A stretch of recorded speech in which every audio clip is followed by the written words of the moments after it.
We are discussing the union territories. तो सबसे पहले हमें पता होना चाहिए कि भारत में 28 राज्य हैं और 8 ही केंद्र शासित प्रदेश हैं। रिसेंटली जो बना है वो 2019 में क्या हुआ था कि जम्मू कश्मीर से लद्दाख को सेपरेट कर दिया गया और जम्मू एंड कश्मीर को अलग कर दिया गया। तो जम्मू कश्मीर को जो किया गया, इसके पास लेजिस्लेचर है, जबकि लद्दाख के पास लेजिस्लेचर नहीं है। इसके लेजिस्लेचर में क्या है कि 43 सीट्स जम्मू के लिए, 47 कश्मीर के लिए रखी गई हैं, जबकि 24 सीट्स पाकिस्तान ऑक्युपाइड कश्मीर के लिए और 5 सीट्स जो हैं नॉमिनेटेड की जाती हैं बाई एलजी। तो ये पूरा गणित हमें पता होना चाहिए। इसी चीज़ का मेंशन मैंने यहाँ पर किया हुआ है कि 43 सीट्स जम्मू के लिए, 47 कश्मीर, 24 पीओके और 5 नॉमिनेटेड बाई एलजी। ठीक है। इसके अलावा ये चीज़ हमें याद रखनी है कि ये यहाँ पर आप जो देख रहे हो, यहाँ पर जो 9 है लद्दाख के, उसके बाद, ठीक है ना, जो रिसेंटली हमें 2019 का याद था, लेकिन उसके बाद हमें ये पता होना चाहिए कि दादरा एंड नागर हवेली जो कि 1961 में बनाई थी और दमन एंड दीव जो कि 1962 में, इन दोनों को भी मिला के एक बना दिया गया। ठीक है। क्रिएशन ऑफ यूनियन टेरिटरीज की अगर हम बात करें तो ये जो पहले क्या था कि स्टेट का डिवीज़न ABCD लिस्ट में था और जो यूनियन टेरिटरीज हैं वो उस समय C और D शेड्यूल या लिस्ट में थी। फिर 7वां कॉन्स्टिट्यूशनल अमेंडमेंट हुआ जिसमें रीऑर्गेनाइजेशन ऑफ स्टेट्स हुआ, उसी में हमने ये यूनिट्स होती हैं उनको बनाया। ठीक। 1992 में दिल्ली को रीडेसिग्नेट कर दिया गया, कैसा, national capital territory of Delhi, और ये किया गया हमने 61st कॉन्स्टिट्यूशनल अमेंडमेंट के द्वारा 1991 में जो आया था, और हमने इसको अप्लाई किया था 1992 में। इसके अलावा लद्दाख की बात कर ली है, जम्मू कश्मीर की बात कर ली है। एडमिनिस्ट्रेशन ऑफ यूनियन टेरिटरीज की बात करें तो ये जो आर्टिकल है हमारा, ये आर्टिकल 239 से 241 और पार्ट यूटी में 8, ठीक है, यूटी 8। तो ये 8 और यूटी, और 8 ही यूटी है, 8 ही पार्ट है। सबसे पहली बात है, यहाँ पर आप 2 तरीके के आप एडमिनिस्ट्रेशन लगा सकते हो, लाइक 2 एडमिनिस्ट्रेशन होते हैं। इस साइड जो भी यूटीज़ हैं, जैसे कि हमारी दिल्ली हमें देखने को मिलेगी और अंडमान देखने को मिलेगा। तो यहाँ पर आप देखोगे एलजीस होते हैं, और इस साइड वाले जो भी हैं, और यहाँ पे ये पौंडीचेरी भी इस साइड का, तो यहाँ पे एलजी देखेंगे। और इस साइड वाले जो भी यूटीज होंगे यहाँ पर हमें देखेंगे एडमिनिस्ट्रेशन। ठीक है। और जम्मू की बात करें तो जम्मू में एलजी हमें पता ही है कौन है अभी। ठीक है। अब तो एडमिनिस्ट्रेटर जो होता है ये जनरली अपॉइंट किया जाता है किसके द्वारा, प्रेसिडेंट के द्वारा। और याद रखने वाली बात है कि अपॉइंटमेंट के साथ साथ इसकी जो शपथ होती है यानी कि ओथ होती है वो भी कौन दिलाता है, प्रेसिडेंट दिलाता है। एक चीज़ हमें और ये याद रखनी है कि जो एडमिनिस्ट्रेटर होता है ये गवर्नर के तरीके से, गवर्नर क्या होता है, स्टेट का हेड होता है, लेकिन ये जो एलजी होगा या फिर जो एडमिनिस्ट्रेटर होगा ये उस ड्यूटीज़ का हेड नहीं होता। ये ओनली क्या होता है, administrator is only the agent of the president. ये चीज़ हमेशा याद रखनी है क्या, कि जो गवर्नर होगा वो हेड होगा, लेकिन जो एलजीज होते हैं या फिर जो एडमिनिस्ट्रेटर वो एजेंट होते हैं पूरी तरीके से प्रेसिडेंट के। इसी वजह से सब कुछ प्रेसिडेंट इन्हीं के हिसाब से किया जाता है। कोई भी बिल होगा अगर वहाँ पर काउंसिल ऑफ मिनिस्टर्स या फिर जो एलजीज होते हैं या फिर एडमिनिस्ट्रेटर होते हैं इनके बीच में अगर कोई क्लैशेस क्रिएट हो गया तो वो बिल या कोई भी चीज़ है वो कंसल्टेशन प्रेसिडेंट से किया जाएगा। इसके अलावा अब ये देखेंगे कि लेजिस्लेटिव पावर है जो पार्लियामेंट का। अब एक चीज़ हमें याद रखनी है ये कि जैसे हम ये केस लेते हैं, जैसे कि ये यूटीज है और ये है आपका पार्लियामेंट, राइट। तो अब जो हमारे पास 3 लिस्ट है, कौन कौन सी लिस्ट है, एक तो यूनियन लिस्ट है, एक कंकरेंट लिस्ट है, एक होती स्टेट लिस्ट। तो स्टेट लिस्ट तो इनके पास है ही नहीं है क्योंकि स्टेट की पावर्स यूटीज़ के पास नहीं है। ठीक है। तो कहने का मतलब मेरा ये है कि पार्लियामेंट जब यूटी से डील करती है नियम बनाने को लेकर तो पूरी तरीके से पार्लियामेंट का कंट्रोल होता है उस स्टेट सब्जेक्ट पे। हाँ, बस इतना हो जाता है कि जो यूटीज होती है इनको भी कुछ पावर मिल जाता है उस पर कानून बनाने का, लेकिन पहले कंट्रोल किसका माना जाता है, पार्लियामेंट का। क्यों? क्योंकि इनका नाम है यूटीज, यूनियन टेरिटरी है, तो यूनियन का पूरा कंट्रोल रहेगा। उसी तरीके से दिल्ली जो है, दिल्ली और सब विषय पर नियम बना सकती है, लेकिन कुछ को छोड़कर, पब्लिक ऑर्डर, पुलिस और लैंड को छोड़कर। उसी तरीके से जो जम्मू है, जम्मू भी सारे अपने स्टेट वाइज जो भी सब्जेक्ट्स होते हैं उन पर नियम तो बना सकती है, लेकिन कुछ को छोड़कर, जैसे पब्लिक ऑर्डर और पुलिस। तो याद रखिएगा, दिल्ली में पब्लिक, पुलिस और लैंड को छोड़कर, और जम्मू में लैंड के लिए दे दिया गया आज़ादी, और पब्लिक ऑर्डर और पुलिस को छोड़कर ये सब अपने नियम बना सकते हैं। पुडुचेरी के केस में की अगर हम बात करें तो यहाँ पे जो प्रेसिडेंट है वो रजिस्ट्रेट कर सकते हैं इनके लिए कोई भी नियम, कायदे, कानून, लेकिन अगर असेंबली वहाँ पे सस्पेंडेड है, ठीक है। तो अगर असेंबली सस्पेंडेड है तो वहाँ पे को नियम कौन बनाएगा? प्रेसिडेंट, क्योंकि यूटी से तो यूनियन का लॉ चलेगा। इसके अलावा पार्लियामेंट एस्टेब्लिश कर सकता है एक हाई कोर्ट फॉर यूटीज, या फिर एक यूटी को किसी दूसरे हाई कोर्ट के अंदर में रख सकता है। जैसे कि आप देखो, Dadra and Daman Mumbai high court के अंडर में आता है, अंडमान कलकत्ता के हाई कोर्ट के अंडर में आता है, क्योंकि आप इसका बॉर्डर लिमिट देखोगे, यहाँ पे कुछ अंडमान है और ये कलकत्ता है, ठीक है ना।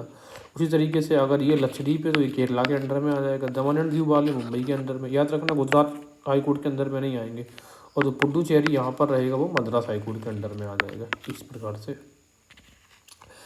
अब एक चीज़ ये है कि कॉन्स्टिट्यूशन में ऐसा कोई भी प्रावधान नहीं किया गया कि अगर जो पार्लियामेंट है, अगर कोई टेरिटरी को वो एक्वायर करे, नई टेरिटरी किसी देश पे कब्जा हो या पर किसी से हमें प्राप्त हो, तो क्या उसके लिए कोई अलग से कॉन्स्टिट्यूशन संविधान में कुछ प्रोविज़न है? Answer is no.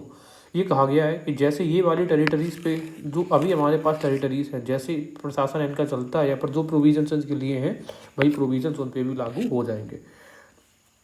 ये पहले डिस्कस किया है कि 1991 में 69वां कॉन्स्टिट्यूशनल अमेंडमेंट, वो सॉरी मैंने 61 बोल दिया था गलती से, 69वां संविधान संशोधन 1991 में ये हमने डिसाइड कर लिया था कि दिल्ली को हमने रीडेजिग्नेटेड क्या बोल दिया, यूनियन टेरिटरी ऑफ दिल्ली। इसमें क्या होता है, इसकी असेंबली में मैक्सिमम 70 सदस्य हो सकते हैं, और इसका 1/10 यानी कि 7 सदस्य होता है काउंसिल ऑफ मिनिस्टर्स में, और इन 7 में से यानी कि एक सीएम होगा और ये 6 होंगे इनके मिनिस्टर। दैट मीन्स जो 7 सदस्य होते हैं दिल्ली में, ये सीएम को मिलाकर होते हैं। इसमें वो क्या है, the assembly can make loss on all the matters, सभी मुद्दों पर ये कानून बना सकती है। Of the state list and the conference list, सिर्फ किन किन पे मैटर छोड़ के, public order, police and land को छोड़कर, ये पहले डिस्कस किया है। इसके अलावा अब जो चीफ मिनिस्टर होता है या फिर जो काउंसिल ऑफ मिनिस्टर्स होते हैं अपॉइंट किए जाएंगे वहाँ के एलजी के द्वारा नहीं, किसके द्वारा? प्रेसिडेंट के द्वारा, क्योंकि वो तो सिर्फ एजेंट है, मेन अथॉरिटी कौन है? प्रेसिडेंट। उसी तरीके से अगर कोई भी डिफरेंस होता है ओपिनियन में बिटवीन लेफ्टिनेंट गवर्नर और मिनिस्ट्री, जैसे कि दिल्ली के केस में अरविंद केजरीवाल सरकार और एलजी के बीच में देखते रहते हैं, तो जो गवर्नर होता है वो रेफर कर देता है उस मैटर को, कहाँ? किसके पास? प्रेसिडेंट के पास, ठीक है। और प्रेसिडेंट जैसा बोलेगा उसी के हिसाब से वो डिसीजन लेते हैं।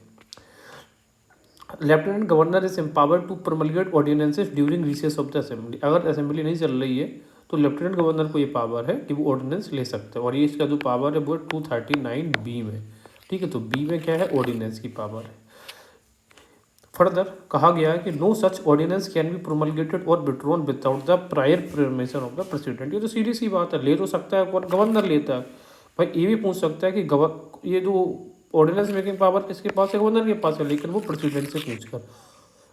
और अगर ये हटाना भी है, दैट मीन्स विड्रॉल भी करना है ऑर्डिनेंस, तो भी प्रेसिडेंट की परमिशन ली जाएगी।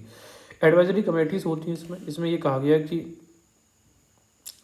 1961 के रूल्स के अकॉर्डिंग जो नोडल मिनिस्ट्री होती है यूटीसी की, वो होती है क्या? Home ministry. सब कुछ तो दो तरीके की कमेटी होती हैं, एक होती है होम मिनिस्टर्स की एडवाइजरी कमेटी जिसको बोलते हैं HMAC, और दूसरा होता है एडमिनिस्ट्रेटर्स की एडवाइजरी कमेटी। तो जो होम मिनिस्टर की एडवाइजरी कमेटी होगी उसमें ऑब्वियस सी बात है वो चेयर कौन करेगा? और यूनियन मिनिस्टर करेगा। और जो एडमिनिस्ट्रेटर्स की एडवाइजरी कमेटी होती है वो चेयर की जाती है administrator of the concern UTs की, जिस यूटीज में वो कमेटी हो रही है उसका जो एडमिनिस्ट्रेटर होता है वो करेगा उसको चेयर। तो ये चीज़ें हो गई। अब जरा हम इनकी बात कर लेते हैं, स्टेट और यूनियन टेरिटरीज में ये कंपैरिजन करते हैं। तो देखो, स्टेट के साथ, सेंटर और स्टेट के साथ में कैसा संबंध है? फेडरल का संबंध है। क्यों? क्योंकि यहाँ पर पावर डिवीजन है, क्योंकि 3 लिस्ट वाला जो डिवीजन है वो स्टेट के साथ है, ना कि यूनियन टेरिटरीज के साथ। यूनियन टेरिटरीज में सीधी सी बात है यूनिटरी संबंध होता है, क्योंकि कंट्रोल कंप्लीट कंट्रोल किसका होता है? सेंट्रल का होता है स्टेट की एडमिनिस्ट्रेशन के ऊपर। यूनिफॉर्मिटी है एडमिनिस्ट्रेटिव सेटअप में, ठीक है। जब स्टेट्स की हम बात करते हैं तो जैसे हम कहते हैं जब 3 जो लिस्ट्स हैं तो वो सभी स्टेट्स के लिए जो डिवीज़न है, जबकि यहाँ पर ऐसा नहीं है। यूटीज़ में एडमिनिस्ट्रेटिव सेटअप सेम नहीं है, क्योंकि किसी किसी यूटीज़ में तो देखो क्या है कि लेफ्टिनेंट गवर्नर है, तो किसी में एडमिनिस्ट्रेटर है, किसी में असेंबली है, तो उसके भी नियम अलग अलग है, राइट। तो यहाँ पे एडमिनिस्ट्रेटिव सेटअप में यूनिफॉर्मिटी हमें देखने को नहीं मिलती in case of UTs. Executive जो हेड होता है उनका गवर्नर होता है, लेकिन यहाँ पर जो एग्जीक्यूटिव है वो उसके अलग अलग नाम होते हैं, जैसे एडमिनिस्ट्रेटर हो सकता है, लेफ्टिनेंट गवर्नर हो सकता है, या फिर चीफ कमिश्नर भी हो सकता है। गवर्नर इसे constitutional head of the state होता है, ये तो हमें क्लियर सी बात है। लेकिन यहाँ पर जो एडमिनिस्ट्रेटर होता है वो एजेंट होता है किसके? प्रेसिडेंट का। ये याद रखने की बात है कि यूटीज़ में एडमिनिस्ट्रेटर ए से एजेंट ऑफ द प्रेसिडेंट, ना कि वो कॉन्स्टिट्यूशनल हेड है वहाँ पे। इसके अलावा parliament can not make loss on the subject of the state list in relation. अगर देखो स्टेट की बात करें तो पार्लियामेंट ना सिर्फ यूनियन लिस्ट पे कानून बना सकती है और कंकरेंट लिस्ट पे, लेकिन स्टेट लिस्ट पे नहीं बना सकती। लेकिन यहाँ पे पार्लियामेंट को पूरा पावर होता है स्टेट लिस्ट पे कानून बनाने का। थोड़ा बहुत पावर उन यूटीज़ को दे दिया जाता है जहाँ पर असेंबली है, जैसे कि जम्मू एंड कश्मीर और जैसे कि दिल्ली। इसके अलावा हम बात करते हैं कि रिलेटेड एक्ट से, तो देखो हमें अगर कुछ एक्ट याद ना भी हो तो 239A हमें special provision respect of Delhi ये याद है। तो उससे पहले अगर हम देखेंगे तो 239A, तो ए में क्या होगा? ए में क्रिएशन ऑफ लोकल लेजिस्लेचर और काउंसिल ऑफ मिनिस्टर्स और both for certain union territories. तो यूटीज़ के लिए अगर हम लोकल लेजिस्लेचर की बात करेंगे तो वो किस आर्टिकल में आता है? 239A में आएगा, और 239 में एडमिनिस्ट्रेशन आएगा यूनियन टेरिटरीज का। ए बी, तो देखो ए बी का आप अगर टेस्ट फेल हो गए हो तो फिर वहाँ पे हम मान लेते हैं कि कॉन्स्टिट्यूशनल मशीनरी ही फेल हो गई। ए बी का टेस्ट हुआ उसमें भी आप फेल हो गए। अच्छा, बी में अगर हम बात करें तो बी में आता है ऑर्डिनेंसेस। बी मतलब ऑर्डिनेंस क्या एक तरीके से अल्टरनेट ऑप्शन होता है ना, तो बी मतलब ए ऑप्शन ना हो कि बी ऑप्शन से आपका ऑर्डिनेंस। ऐसे 240 240, तो हमने ऐसे याद किया कि 240 यूटी, तो power of president to make regulations for certain union territories. और 241 में है high court for the union territories. तो हाई कोर्ट यूनियन टेरिटरीज में कितने के लिए? 241 में, और 242 कोर्ट के लिए था, ये रिपील कर दिया गया है। तो 239 से लेकर 242 तक के जो आर्टिकल्स हैं वो किससे रिलेटेड है? यूटीज से लेकर। और यूटीज जो किस भाग में आता है? हमारा भाग 8, यूटी 8 है, तो ये 8 में ही आएगा। Thank you.